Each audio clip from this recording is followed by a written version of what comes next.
In this clip, we continue looking at how containment behaves, but now we're going to be looking at dimension instead of the properties of span and independence, although the two are very closely related. So the theorem that we're going to look at is proposition 226 in the book.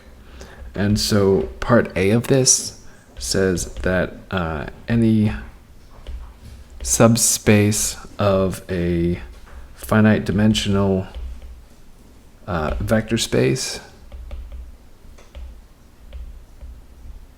is finite dimensional.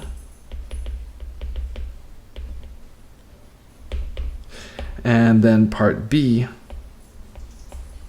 says that any vector space containing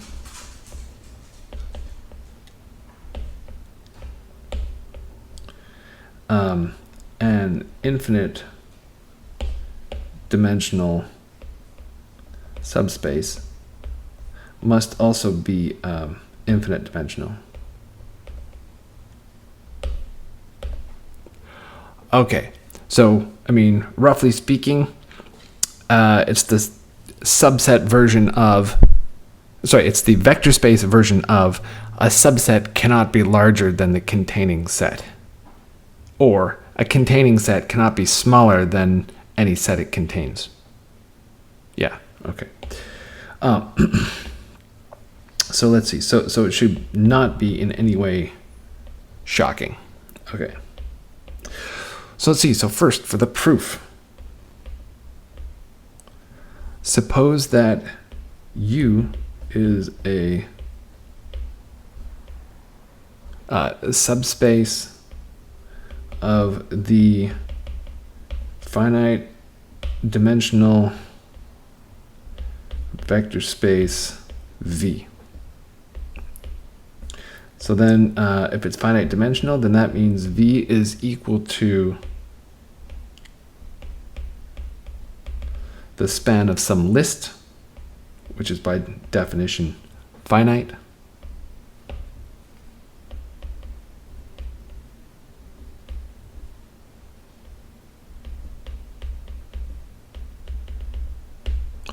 Okay, now let's see. So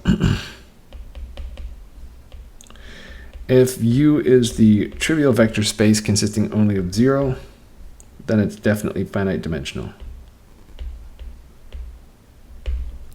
Okay, so if not, then there exists some non-zero element of U, which we can call U1.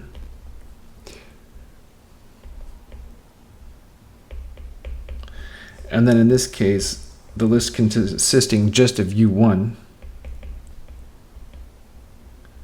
is going to be independent. Okay, so now if U is the span of this single vector, we are done. If not, we can essentially repeat the same step as before. So there's going to be some U2, which is in U, but not in the span of U1.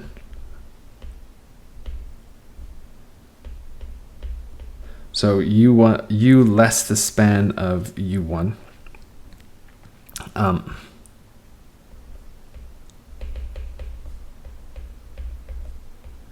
And since I'm choosing U2 not to be in the span of U1, it's right, but that means that U1, U2 is going to be independent.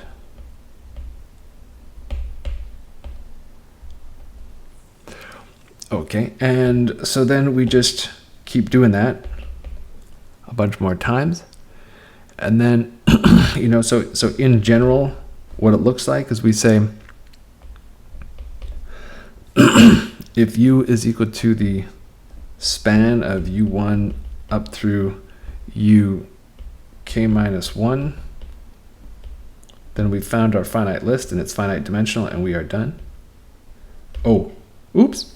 I just noticed I made a typo right here. I forgot to write span. Let me just fix that real quick.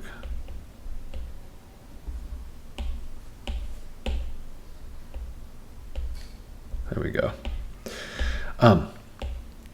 Okay, so if U is in the span of U1 through UK minus 1, then we're done.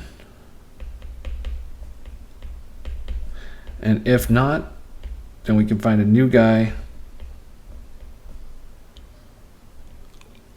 in the span of the, in U less the span of the foregoing ones.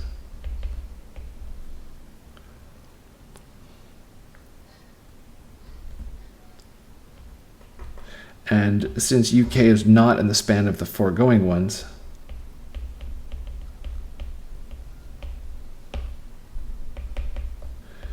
then the new larger list will be independent. Okay. And then the question is, well, how long can we repeat this process for? But the thing is that we know that K cannot exceed M by that lemma we just proved.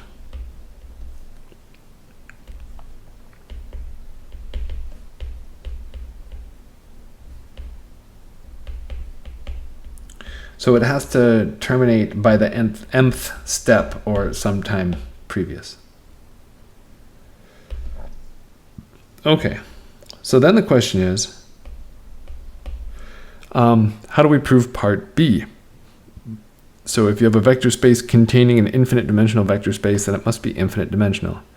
This one actually, I claim, is really super simple to prove. At least it is now. And then you'll be done. Now, if you don't see why it's really super simple to prove, then do this.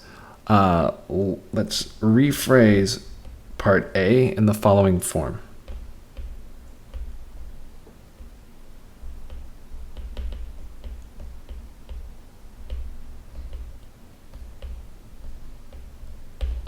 Okay, so I'm going to make the assumption that U is a subspace of V. And then I'm going to phrase the claim in terms of a conditional statement.